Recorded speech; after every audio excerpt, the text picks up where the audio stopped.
മോളെ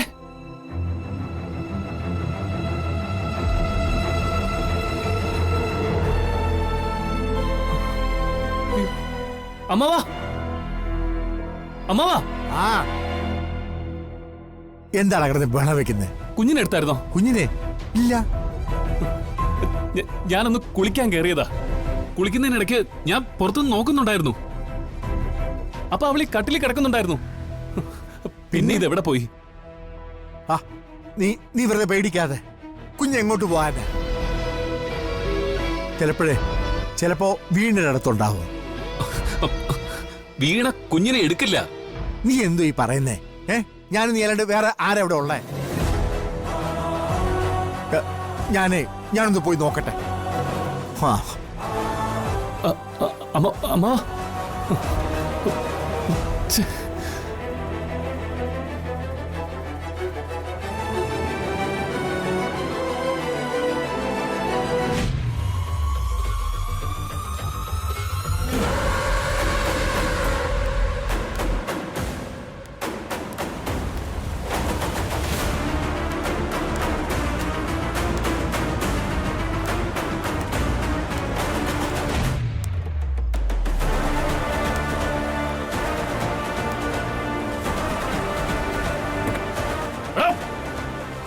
നിക്കടാ.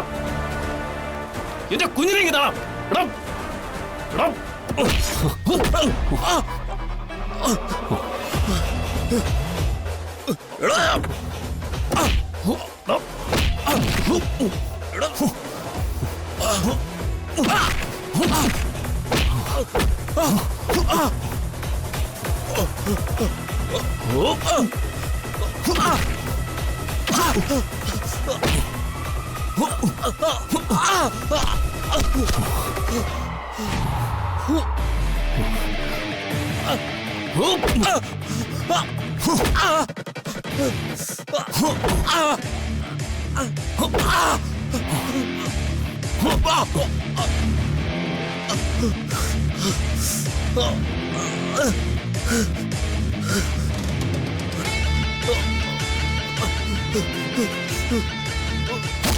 ഒന്നുകൂടെ നിന്നെ.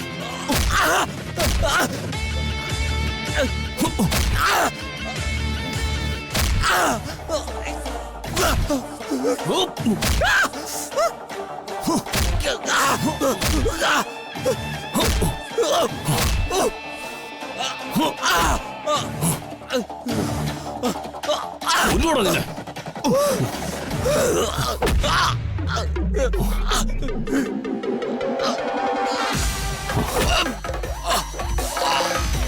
ഒന്നും മുറുക്കിയ നിന്നെ എനിക്ക് കൊല്ലാം.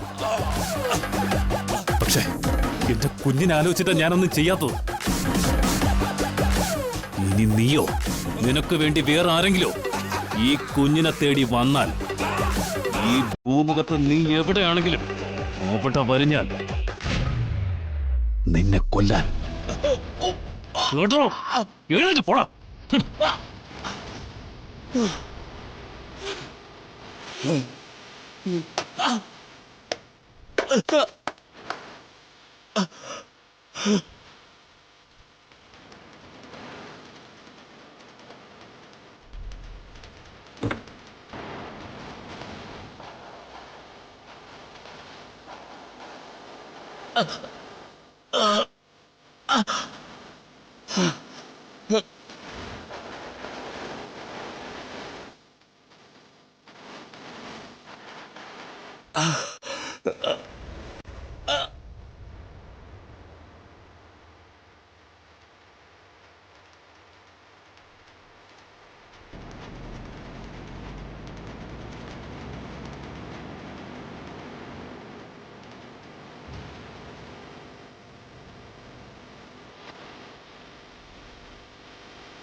എങ്ങോട്ടാ ഹരി കുഞ്ഞിനെയും കൂട്ടി? ഞാൻ വെറുതെ ഒന്ന് നടക്കാൻ ഇറങ്ങിയതാ. എന്താ ഹരി, സത്യത്തിൽ ഈ കൊച്ചിന്റെ അച്ഛൻ ആരാ? ഞങ്ങളോട് പറഞ്ഞിരുന്നത് ഹരിയാണ് കൊച്ചിന്റെ അച്ഛനെന്നാ. പക്ഷെ നാട്ടിലാകെ വേറൊരു വർത്താനം പടർന്നിട്ടുണ്ട്. നിങ്ങൾക്ക് വരെ പണിയൊന്നുമില്ല ഭാസ്കരേട്ടാ. രാമകൃഷ്ണേട്ടൻ ബുദ്ധിമാനാ. മോള് പിഴച്ച് വയറ്റിലായപ്പോ മരുമോന്റെ തലയിലും കെട്ടിവെച്ചു. ചുമന്നോണ്ട് നടന്നോ? എന്റെ ഭാസ്കരേട്ടാ, നിങ്ങളോട് ആരാ ഇതൊക്കെ പറഞ്ഞത്? പറഞ്ഞ ആളെ എന്തിനാ അറിയുന്നേ? പക്ഷെ പറഞ്ഞതൊക്കെ സത്യം തന്നെയല്ലേ? എന്നാലും കഷ്ടം തന്നെയാ ഹരി. നാട് നന്നാക്കാൻ ഇറങ്ങി തിരിച്ച നീ വീടിന്റെ കാര്യത്തിൽ ഇങ്ങനെയായി പോയല്ലോ. അല്ല ഹരി, ഈ വീണ ഒളിച്ചോടി പോയെന്ന് പറഞ്ഞ സത്യമാണോ?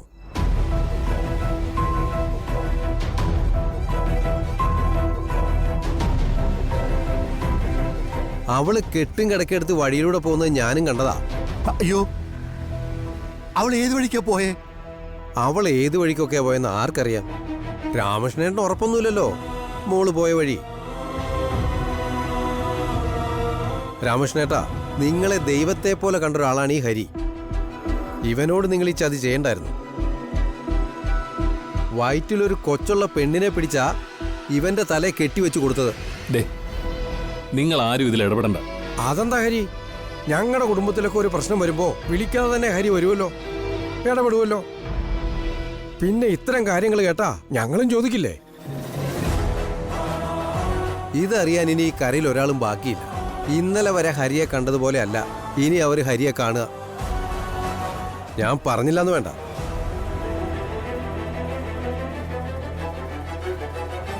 രാമകൃഷ്ണേട്ടാ, രാമകൃഷ്ണേട്ടൻ കല്യാണം നടത്തിയെങ്കിലും ഇവര് രണ്ടുപേരും ജീവിച്ചത് എങ്ങനെയാണെന്നൊക്കെ കൊച്ചു പിള്ളേര് വരെ പറഞ്ഞുകൊണ്ട് നടക്കുക. ഇവന്റെ കയ്യിൽ നിന്ന് ആ കൊച്ചിനെ വാങ്ങിച്ചിട്ട് ഏതെങ്കിലും അനാഥാലയത്തിൽ കൊണ്ടുപോയി കൊടുക്കുക. അയ്യോ, എന്നിട്ടെങ്കിലും ഇവനൊരു ജീവിതം ഉണ്ടാകട്ടെ. മതി. ഈ കഥകളൊക്കെ നിങ്ങൾക്ക് വിളമ്പി തന്നത് ആരാണെന്നൊക്കെ എനിക്ക് നന്നായിട്ട് അറിയാം. ഇതെന്റെ കുഞ്ഞ. അക്കാര്യത്തിൽ ആർക്കും ഒരു സംശയവും വേണ്ട. കെട്ടിപ്പിടിച്ചോണ്ടിരുന്നു. കുറെ കാലം കഴിയുമ്പോഴേ ശരിക്കുള്ള തന്ത മുന്നിൽ വന്ന് നിൽക്കും. അന്ന് ആ കൊച്ച അച്ചാന്ന് വിളിച്ച് അയാളുടെ കൂടെ പോവുകയും ചെയ്യും. അന്നേ പഠിക്കൂ. ഭാസ്കരേട്ടാ, നിങ്ങൾക്കൊക്കെ ഇത്രയും വിരോധം എന്നോടുണ്ടായിരുന്നു എന്നുള്ളത് ഞാൻ അറിഞ്ഞിരുന്നില്ല. ആൾക്കാരുടെ വാ മൂടി കെട്ടാനൊന്നും പറ്റില്ല ഹരി. എല്ലാവരും അറിയുന്ന ആളെക്കുറിച്ച് എന്തെങ്കിലുമൊക്കെ പൊന്തി വരുമ്പോ എന്തെങ്കിലുമൊക്കെ ആൾക്കാർക്ക് പറയാനുണ്ടാവും. എനിക്ക് ഈ കൊച്ചിന്റെ അച്ഛൻ ആരാണെന്ന് അറിഞ്ഞിട്ട് ഒന്നും കിട്ടാനില്ല. ഉള്ളത് പറയാലോ, രാമകൃഷ്ണേട്ടൻ ചെയ്തത് കൊടും ചതിയാ. ഞങ്ങള് പോവാ.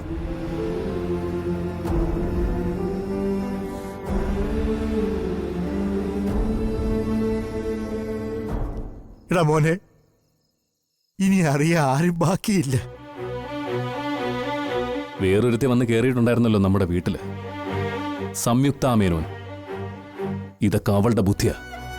എടാ മോനെ, നീ നാട്ടിൽ കൂടെ നടക്കുന്ന കാണുമ്പോ, നിന്നെ എല്ലാരും ബഹുമാനിക്കുന്ന കാണുമ്പോ, ഹരി ഞങ്ങളുടെ മോനല്ലേ, ആങ്ങളെയല്ലേ, കൂട്ടുകാരനല്ലേ എന്നൊക്കെ പറയുമ്പോഴേ അഭിമാനം കൊണ്ട് എന്റെ മനസ്സ് നിറയുകയായിരുന്നു. അതേ ആളുകളൊക്കെ നാളെ നേരം വിളിക്കുമ്പോ നിന്നെ തള്ളിപ്പറയും. ഇത്രയും നാള് കൂടെ നടന്ന ഭാസ്കരൻ പോലും പറഞ്ഞത് കേട്ടില്ലേ നീ? അവള് പോയി. ഇനിയൊരു ഭാരമായിട്ട് ഈ കുഞ്ഞിനെ നീ ചുമക്കണ്ട. അവര് പറഞ്ഞ പോലെ വല്ല അനാഥാലയത്തിലേക്കോ മറ്റോ. അമ്മാവാ, അവർക്കിതൊക്കെ പറയാം. അവരൊന്നും ഹരിയുടെ ഉള്ളു കണ്ടിട്ടില്ല. അതുപോലെ അല്ലല്ലോ അമ്മാവൻ. ഈ കുഞ്ഞിന് എന്നോട് ഒരു ബന്ധവുമില്ലെന്ന് അമ്മാവൻ എന്നോട് പറയാൻ പറ്റുമോ? ജനിച്ചപ്പോ മുതല് എന്റെ ചൂട് തട്ടി വളർന്ന എന്റെ കുഞ്ഞാ ഇവള്. ഈ നാട്ടുകാർ മുഴുവൻ ഈ കുഞ്ഞിനെ കല്ലെറിഞ്ഞാലും അതിലൊരു കല്ല് പോലും ഈ കുഞ്ഞിന്റെ ദേഹത്ത് കൊള്ളാതെ എന്റെ നെഞ്ചിൽ അടക്കി പിടിച്ച് കിടത്തും ഞാൻ. എനിക്കിനി വേറൊരു ലോകമില്ല. എനിക്കെന്റെ മോള് മാത്രമേ ഉള്ളൂ. ഇവൾക്ക് വേണ്ടിയിട്ട് ഹരി ജീവിക്കും. എടാ മക്കളെ, ഈ നാട്ടിലോ എടാ തോപ്പിക്കൽ എന്നിന്റെ എല്ലാരും കൂടെ തന്തയില്ലാത്ത കുഞ്ഞിനെ ചുമക്കുന്നവെന്ന് വിളിക്കില്ലേ? നാളെ തിരിച്ചറിവിന്റെ പ്രായമാകുമ്പോ നിന്റെ അച്ഛൻ ആരാണെന്ന് ഈ കുഞ്ഞിനോട് നാട്ടുകാർ ചോദിക്കില്ലേ? അപമാനിക്കില്ലേ? എടാ മോനെ, നീ താങ്ങുവാടാത്. അന്നേരം തളർന്ന് വീണു പോവില്ലേ?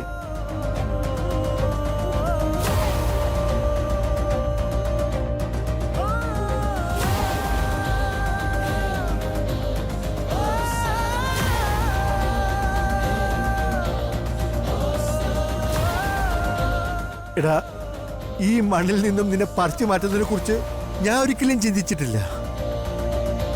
പക്ഷേ ഇനി വേണ്ട മോനെ. ഈ നാട്ടിൽ നിൽക്കണോ നമുക്ക്? അമ്മാവൻ പറഞ്ഞത് നേരാ. ചത്ത് വീഴുന്നതുവരെ ഈ മണ്ണിൽ തന്നെ വേണമെന്ന് നിർബന്ധം പിടിച്ചിരുന്ന ആളാ ഞാൻ. ഇവിടുത്തെ കാറ്റ് ഏൽക്കാതെ എനിക്ക് ഉറങ്ങാൻ പറ്റുമെന്ന് അറിഞ്ഞൂടാ. എന്റെ കൃഷിസ്ഥലങ്ങളിലൂടെ നടക്കാതെ ഒരു ദിവസം പൂർണ്ണമാവുമെന്നും എനിക്കറിയില്ല. പക്ഷെ എല്ലാം മറക്കണം. എന്റെ കുഞ്ഞിനു വേണ്ടി എല്ലാം മറക്കണം. ഇനി ഇവള് വളർന്നു വരുന്ന ചുറ്റുപാടിൽ ഇവൾക്കൊരു മേൽവിലാസമേ ഉണ്ടാകാൻ പാടുള്ളൂ. ഹരിയുടെ മോള്. അതിന് ഈ നാട്ടിൽ നിന്ന് പോയേ പറ്റൂ. നമ്മളെ അറിയാത്തൊരു നാട്ടില് ഇവൾക്ക് വേണ്ടി ജീവിക്കണം.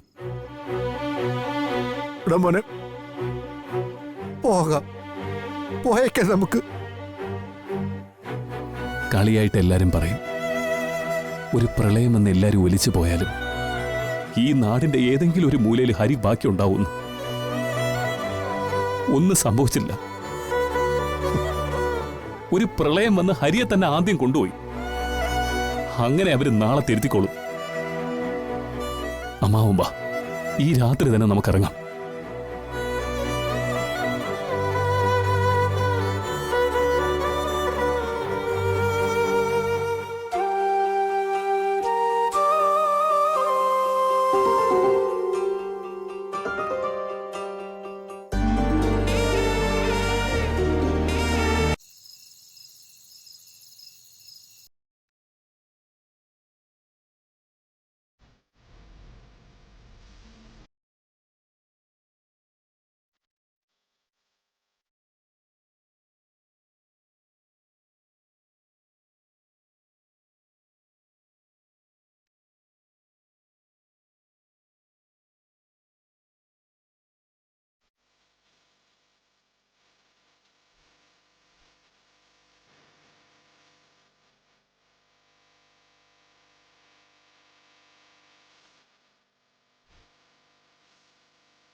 പല നേരത്തും താങ്കൾ താങ്കളുടെ കവിതയിൽ പറയാറുള്ളത് പോലെ ജീവിതം വിരസമാണ്.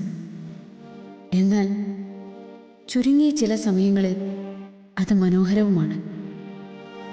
താങ്കളുടെ കവിത വായിക്കുന്ന സമയം, ഈ കത്തെഴുതുന്ന സമയമൊക്കെ എൻ്റെ ജീവിതത്തിലെ മനോഹരമായ നിമിഷങ്ങളാണ്.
തേടുന്നുവോ